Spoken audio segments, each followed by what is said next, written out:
The government has opened up FDI in the aviation space to 74% through the automatic route and 100% through the government route.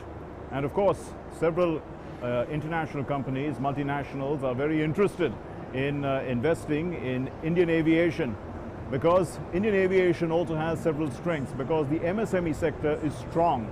It has core competencies because of engineering, and it also provides components which can feed the entire value chain and the supply chain of the aviation space.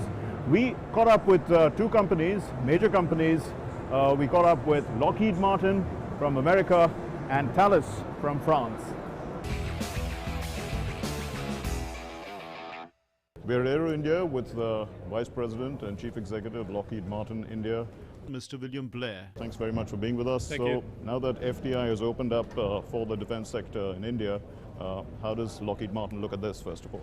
Well, I think we're very proud to have a long-standing partnership with Tata here for now over a decade on our C-130J empennages that we deliver over 130 of them. That's been a tremendous partnership. Also, we produced over 154 S-92 cabins for Sikorsky through the Tata Sikorsky joint venture. So that foundation is so important. Now that FDI has opened up and increased, that foundation both of the partnership, but also the whole aerospace and defense ecosystem that feeds into that, over 500 suppliers.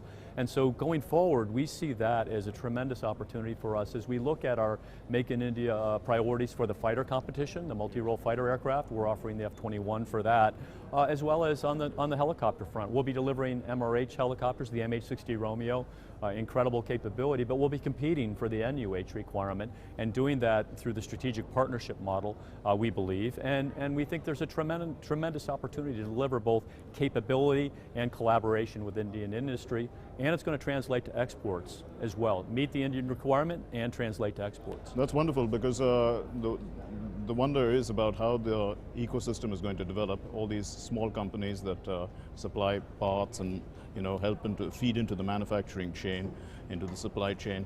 How does this develop? Do you think that just because companies like you can come in, this is going to be a huge opportunity for a lot of talent in India, and that can be exploited, and they will have an established, or let's say in the future, an established market, which is exports? Absolutely. I think there is tremendous talent and capability in India. We know that over the last 10 years with our joint ventures. A good example, we started on the C-130J over 10 years ago, and we were importing parts from the US, assembling them, and then delivering. Now it's over 85%, going to 95% indigenous content through local suppliers and investment in capabilities in composites, stretch forming capability, and we're even starting to build fighter wings in our factory in Hyderabad with Tata Lockheed Martin Aerostructures Limited, well in advance of the requirement for the multi-role fighter aircraft. And so because we do that in advance, we're even that much more better positioned. And so I think it's robust. I really think that the capability is here. It's cost effective, it's higher quality, and we're getting the delivery reliability that you would expect for anywhere in the world. So when we talk about Atmanirbhar Bharat, does it sort of frighten international companies when India is talking only about self-reliance in such a strong way, or is that a different interpretation to a self-reliance? Because it's self-reliance really that looks at India's core strengths, like I was talking about right. the human resource capabilities that are being untapped, right. Which can be tapped by people like you through the FDI investment right. models. So I mean, is this the kind of model that can function, you think, which will take our country forward? I mean, I'm talking about India. Yeah, sure. I think the defense acquisition procedure that was rolled out last year creates both incentives and a lot of opportunities for companies like us. The higher, 74% FDI on the automatic route, yes. Incentives for transfer of technology. That's creating a lot of opportunities for us, I think, to accelerate it. I think we understand. I mean, of course, I can speak. I'm based in New Delhi, and I truly understand Atmanirbhar Bharat, and the initiative is both to be self-reliant and meet India's requirements, but also to deliver to the world. And we think what we're offering with our existing partners and growing our partnerships can deliver that.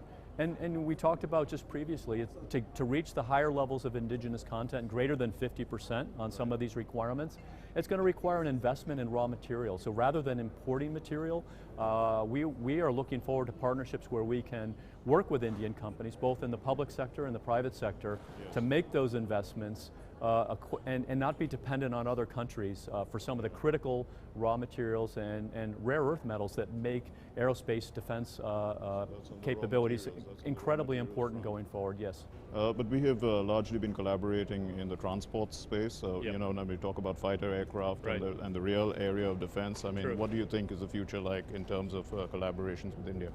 Oh, you know, the future is incredibly bright. You mentioned transport aircraft. We're already seeing movement. I mentioned we're starting to build fighter wings in Hyderabad at our joint venture. But there's a company that feeds into that, Lakshmi Machine Works, that actually is making the spar for that wing, and it'll be the first one that goes up to 9G's capability. And so we're talking not just a transport, but the most advanced aircraft demands, and companies that are supplying products to the standards, global standards that are needed to meet the most capable fighter aircraft requirements.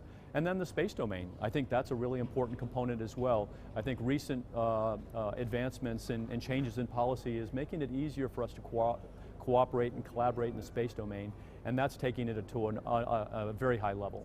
What do you see the future like in terms of drones, UAVs, and from the defense point of view? I mean, is this going to be the area of the frontier now? Well, I think, if you look globally and even here in India, I think it's just part of an important component in the system of capabilities. And so both manned and unmanned aircraft meeting missions, whether it's sensors, sensing capability, and take it up to the space domain as well. It's a network of capabilities that come together to meet the mission that the services have to achieve, in the air, land, and sea domain. They're very much compatible, and actually that creates opportunities for interoperability and exchange of data. And a lot of the recent agreements that have been signed, the foundational agreements between the US and India on the defense side, will allow us to collaborate even more, both G2G as well as industry.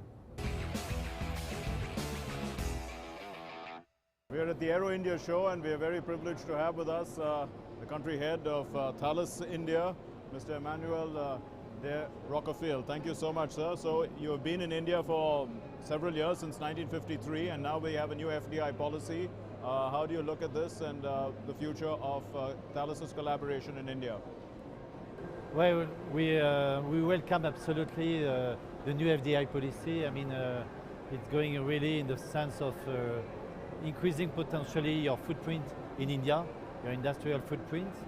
Thales in India is using all avenues in order to increase its footprint, whether it's on relying on the extensive supply chain in India. We have 75 suppliers today in India, and we are trying to increase those numbers pretty well every year in order to increase the number of outsourcing out of India. So FDI is also a way to increase our investment in India, and we are welcoming any avenue to increase our physical and industrial footprint in India. So that footprint, you talked about several suppliers then who are supplying you with the raw materials in a sense, or in the supply chain. How has this ecosystem developed since Thales has been here? How do you see it? Because it's a cutting edge, it's a niche field. Do you think that India has that capability? I mean, Thales, vis-à-vis the supply chain, Thales has evolved quite a lot over the last 10 years. From at the beginning, it was essentially build to print. We have evolved in build to specs in terms of building some components. Now we are much more in terms of system design, collaborating in order to develop together with the suppliers in India system which can be for the Indian customer but also exported out of India. So it's really an evolution which is accelerating, and the idea tomorrow is, as the Prime Minister is saying, to contribute in building a self-reliant India by, I would say, developing IP in India as well. It's absolutely fantastic to have this Aero India. We know that for India it's first air show post-COVID. I'm totally amazed by the number of companies which are actually invested to be here. The inauguration yesterday was absolutely paramount, and yes, we are extremely proud to be here alongside all our French friends from GIFAS. You can see that the French community and the French industry is one of the first to be present here in this air show. Thank you very much, Mr. Emmanuel de Rockefeller. Thank you very much. When we take collaborations to the international level, because that's the next level, how does that work? I mean, we are already working with several countries and also International collaborations are a little different in nature working. There are, one is a co-development or a joint development with the international collaboration. That is one of the ways. Second is procurement from them, along with some details, technical specifications and software and things like that. Example, you take the missile development of MRSAM. It's a joint venture between Israel and India. Similarly, BrahMos, it's a joint development between DRDO and NPO in Russia. So the work packages are very clearly defined. Who develops what system? Like BrahMos, the complete avionics is developed by DRDO. The whole vehicle, structure, engine, everything is NPO. So, and this work packages, that's how well-defined things, and then we work together as per that and then make it. Indeed, there's a lot more pressure on DRDO and labs, especially in the defense field, when there is threat perception increase. And we know that we are having tensions with China. We know that there is tensions on our western border. What kind of impetus or pressure does it put on DRDO? And how are we adapting to technologies in this I don't call situation? it as pressure, but it is our responsibility to respond to the situation in the tense situations. Yes. And we work very closely with the armed forces. We actually interact with even the soldier who is there in the very frontier areas, and the requirements we take it up and we try to develop them overnight and try to provide them all those things. Even today, many things which are required in the high altitude areas and the very low temperature conditions in these winters, whatever are required, we have worked with them and try to supply many of those things which are required for the soldier. And along with that, many advanced technologies and systems also we try to give, and we have given it to them. And now we've opened up FDI in defense even further, 74% the automatic route and 100% through government mechanisms. So what does this actually do now in terms of, since we have an ecosystem which is basically feeding the supply chain, we've developed the MSME sector as well. This investment will come in, and what was it hoped to gain from that? Yeah, so as you know, India has traditionally been a big importer. Yes. The message we are telling to the global OEMs is that rather than we buying from you for those technologies where we do not have capabilities, we would rather have you come here and produce for India, and that is what we will buy, and that's what the increase in FDI conveys. So one final question is the market. The market has been largely one buyer, which was the armed forces. Now we are hoping for exports, and of course we are already exporting to friendly countries. But I mean, in terms of the components, these have the right to export anywhere across the world. Yeah. So the defense export is a restricted regime, and it is restricted by global systems. India is signatory to MTCR, that is Missile Technology Control Regime, the Australia Group Agreement, to the Wassenaar Agreement, and all these agreements put restrictions on what you can export and to whom you can export. There is responsibility to make sure that you don't give lethal products to undesirable elements, and we are signatory. So we have put in place a mechanism by which these things are ensured in consultation with Ministry of External Affairs, in consultation with Armed Forces, and all the other relevant stakeholders. But at the same time, we have also streamlined the export processes. There is an online export portal now. What permissions used to take sometimes years are today giving in sometimes in 2 days, but other than 15 days at most. So we have streamlined processes. We ensure all the safeguards are observed when export takes place.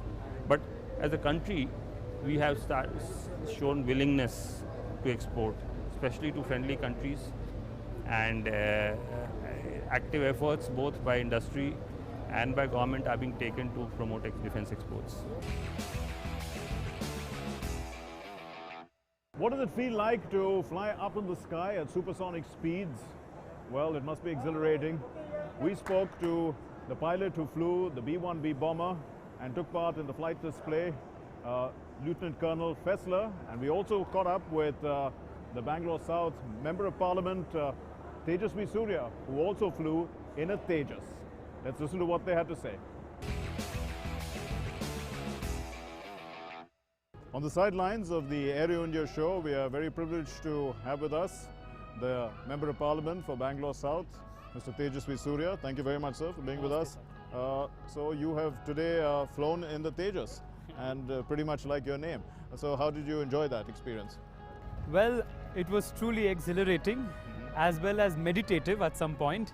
You know, flying at almost supersonic speeds at 17,000 feet high, 4.9, 4.8 G gravitational pull. So it was once in a lifetime experience. But what was more amazing was the sense of pride you get when you know that it's a completely indigenous aircraft. So Tejas in more ways than one is a symbol of our Prime Minister's vision of Atmanirbhar Bharat. So more than 70% of the products used in the aircraft is all produced right here in India, and more specifically in my city of Bangalore. Indeed. And now they're going to be manufactured here as well. So we're going to manufacture about 16 a year, I think, and it's going to create lots of jobs. The ecosystem, a lot of young people will be given jobs. No, absolutely. Yeah. The 48,000 crore rupee order is one of the biggest in the history of HAL, and Bangalore, like you know, is India's aviation capital. Therefore, the huge award of order to produce Tejas is only going to create more fillip, give more strength to the local industry here. More than 280 industries are going to be directly benefited. Thousands of young scientists, engineers, manufacturers, small scale, medium scale industries, all of them are going to benefit. And this is going to further strengthen Bangalore's and India's fight to become the supreme technological leader in military and aviation prowess. I must really congratulate and in fact thank our Prime Minister on behalf of a very grateful city. And the theme of Atmanirbharta itself, I mean, now it's a very big brand name, much like Make in India, and it's a lot of pride in every Indian, especially in startups, because you know that gives you the energy to start companies, and you as a young leader, you inspire a lot of young people. So what would you think now in this particular niche area where Bangalore has strengths? Do you think that we would, that the startup ecosystem is ideal? Absolutely. So you know the stall in Hall C has primarily young companies and private companies which are offset partners to say BEML, BEL, DRDO or HAL, and every single private company here is extremely gung-ho about Prime Minister's Atmanirbhar Bharat call. You in fact see the resonance of the slogan, the message, when you visit all of their stalls. You know, whether it is big banners that they have put of Atmanirbhar Bharat, coming on, with pride saying that, this is made here in Pina, this is made here in, designed in Indranagar, this is made in Coimbatore. The kind of confidence that our industry, our engineers, our manufacturers, our industrialists have gotten because of the Prime Minister's clarion call of Atmanirbharta is something that was desperately needed for a country, especially in these difficult times of COVID. And I'm sure that the enhanced defense budget, which is the highest in the last 20 years, which has been awarded in the recent budget, is also going to increase the confidence of the Indian indigenous manufacturers in defense production. So we are looking at really bright days ahead for young Indian companies, Indian entrepreneurs, engineers, scientists, the entire ecosystem basically. Mr. Tejasvi Surya, thanks very much for talking to us. Thank you so much, and grateful again to the Prime Minister, to the government on behalf of this wonderful city of Bangalore for the love and affection that he has shown on all the companies here by supporting them. Thank you so much. Thank you.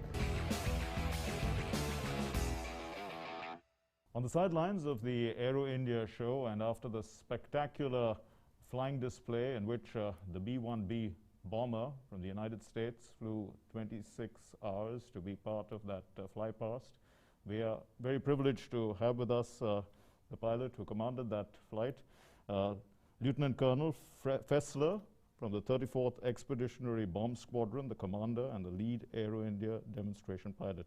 So what was it like then, flying with the Indian Air Force and the LCAs? It was an incredible experience. It really was. The skill and professionalism demonstrated by the Indian Air Force pilots who flew with was a testament to the Indian Air Force and its capabilities.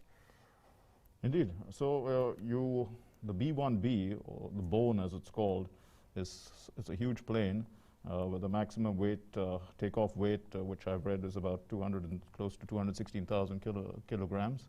And it flies at 900 miles. And then it was flying with the LCAs, which are like tiny aircraft. So how did you coordinate that? It took a very close coordination between the Indian Air Force pilots and my crew. We started that coordination many months ago and then had a sit down with them the day before practice. And we worked out all the particulars. This was the first time that we had an opportunity to fly in close formation with those aircraft. And so it took a lot to make sure that we could operate safely.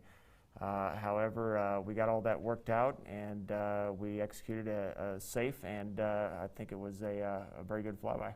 And what was your interaction like with the Indian pilots?